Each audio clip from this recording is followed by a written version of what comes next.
Bonjour à tous, nous voici donc dans la troisième et dernière vidéo du chapitre sur l'affirmation d'un État monarchique en France.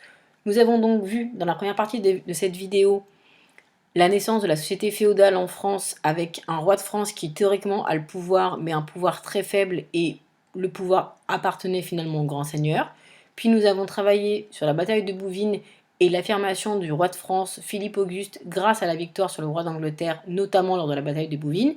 Et désormais, dans cette troisième vidéo, dans cette troisième partie, nous allons voir donc le Grand 3 et Valois-Capétien vers un État monarchique, l'exemple de Charles VII et de la guerre de Cent Ans.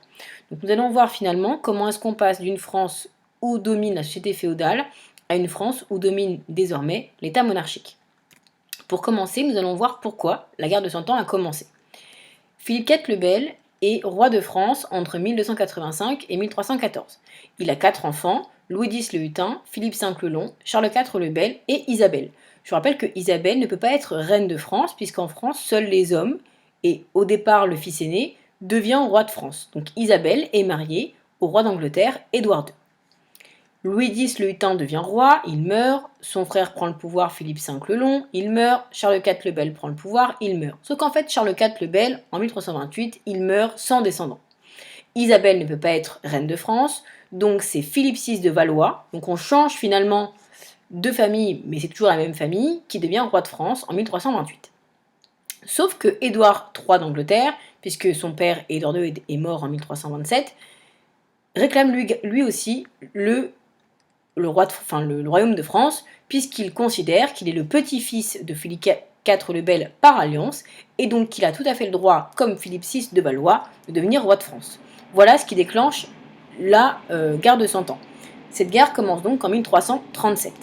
Et un événement, donc il y a plusieurs affrontements entre le roi de France et le roi d'Angleterre, et un événement va vraiment augmenter cet affrontement entre le roi de France et le roi d'Angleterre, c'est l'événement avec Jeanne d'Arc, puisque Charles VI, père de Charles VII, est atteint d'une maladie qu'on pourrait qualifier aujourd'hui de schizophrénie. Et Charles VI, dans un de ses moments de folie, signe sur son testament le fait que lorsqu'il mourra, ce ne sera pas Charles VII qui deviendra roi de France, mais le roi d'Angleterre. Donc, lorsque Charles VI meurt et que Charles VII doit prendre le pouvoir, on récupère le testament de Charles VI et on se rend compte que le territoire est donné au roi d'Angleterre. Donc Charles VII, en 1420, lorsqu'il est censé devenir roi de France, est écarté du trône au profit du roi d'Angleterre.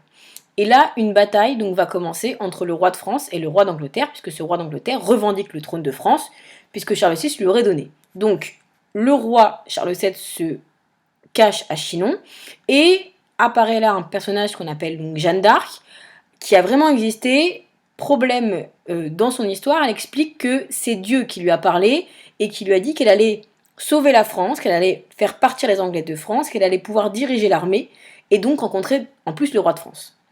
Donc elle va se rendre à Chinon, donc vous avez cette illustration ici, elle va discuter avec le roi de France, elle va diriger l'armée et notamment diriger la bataille d'Orléans et la bataille de Paris.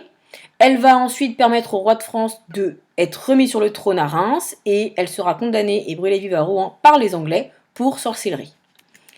Donc, l'événement particulier, c'est lorsqu'en fait Charles VII redevient roi de France, il est remis sur le trône à Reims et il est sacré roi de France à Reims comme ses ancêtres et comme les rois qui étaient là auparavant avec la présence de Jeanne d'Arc.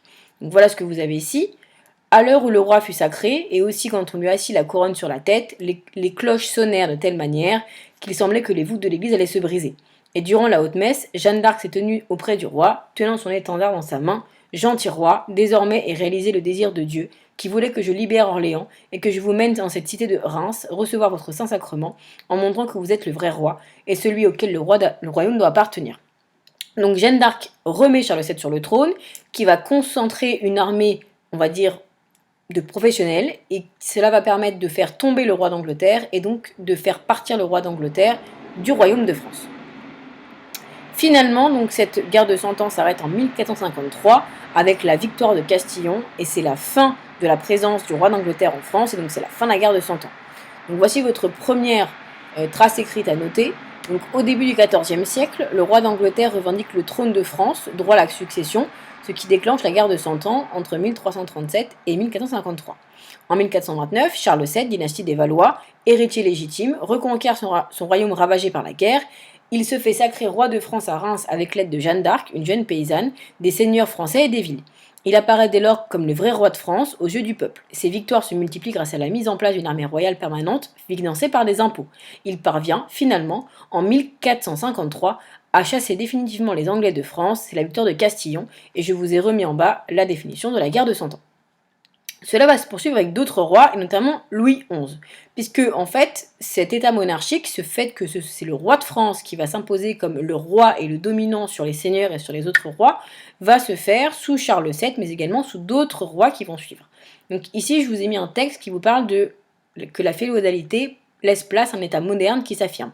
Donc au XVe siècle, la France s'incarne à travers la figure du roi, elle perfectionne son appareil d'État, crée une fiscalité, se dote d'une administration, d'une armée, d'institutions représentatives. Donc en effet, au cours du XVe siècle, l'État, donc la France, va créer plusieurs choses pour que ce soit le roi qui dirige cette France, notamment les impôts, ce qui fait que maintenant c'est le roi de France qui collecte les impôts sur toutes les seigneuries et pas les seigneurs justement qui vont prélever pour le roi, c'est le roi directement, alors par des gens qui le représentent, c'est pas le roi qui va directement récupérer les impôts dans les seigneuries, mais c'est le roi qui récupère cet argent. Il a une administration, les baillis qu'on avait vus sous Philippe Auguste, une armée loyale et une armée professionnelle qui est dirigée et qui appartient au roi de France et des institutions dans chaque seigneurie. Les rois de France ont profité des révoltes aristocratiques usées de leur force pour mettre la main sur des domaines français. La subtilité de Louis XI fut remarquable, il sut diviser les princes, utiliser sa diplomatie pour neutraliser ses ennemis anglais et bourguignons. Le mariage de Charles VIII avec Anne de Bretagne avait encore accru sa puissance. Au sortir de la guerre de Cent Ans, au moment où l'économie se faisait plus prospère, la monarchie des Valois paraissait l'état le plus puissant d'Occident. Donc il y a plusieurs manières de faire. Soit diviser les seigneurs entre eux pour récupérer les territoires, soit utiliser le mariage ou carrément des achats de terres. Donc voilà ce qui se passe finalement au XVe siècle. On avait à la fin du XIIe siècle, c'est ce qu'on avait vu au début avec la bataille de Bouvines, un tout petit domaine royal et un roi d'Angleterre qui possédait d'énormes fiefs en France, et on arrive en 1498 à un domaine royal qui prend quasiment tout le royaume de France. Il vous reste en blanc des zones qui appartiennent à des grands seigneurs, et vous voyez bien que ces domaines royaux a été pris soit par la guerre, soit par des mariages, c'est le cas de la Bretagne, par des achats, par des confiscations ou par des héritages.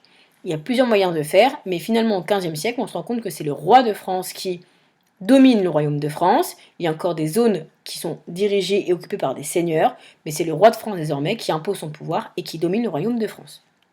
Voici votre seconde trace écrite, donc sous forme de carte mentale, avec l'affirmation de l'état monarchique entre le XIe et le XVe siècle, avec deux dynasties, les Capétiens et les Valois.